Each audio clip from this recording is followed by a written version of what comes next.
If your boss, parent, or spouse yells, "Froggy," do you start jumping? If so, for how long? Submissive folk tend to immediately start hopping to do whatever they've been told and don't stop until told enough. Others may take two or three half-hearted hops, but soon stop because they just don't see the benefit for themselves. Others, me, stand there thinking, who do you think you are to have the nerve to tell me what to do?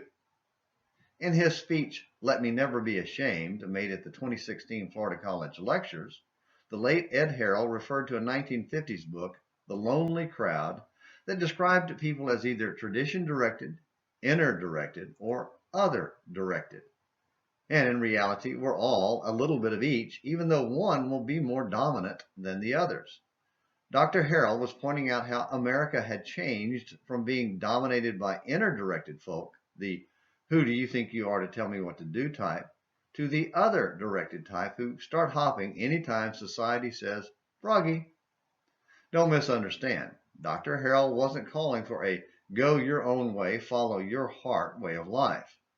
Rather, he was calling for a submit to God's will way of life, one that hops to obey him instead of hopping to the froggy call of our culture.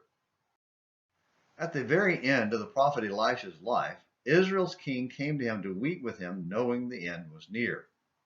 God, knowing Israel's need for deliverance from their powerful enemy, Syria, had Elisha yell, "Froggy."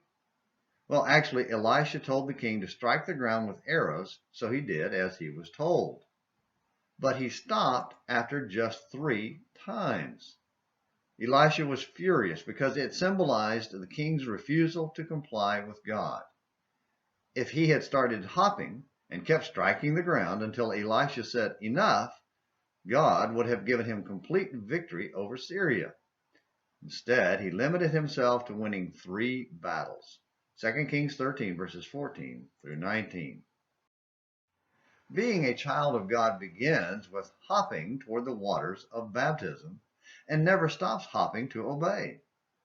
When it comes to God's will, do we refuse to obey, half-heartedly obey like the king, or start hopping until he says enough, which is basically the end of our life?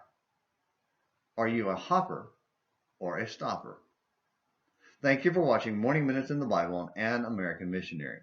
Until next time, this is James McClenny hoping you have a great day.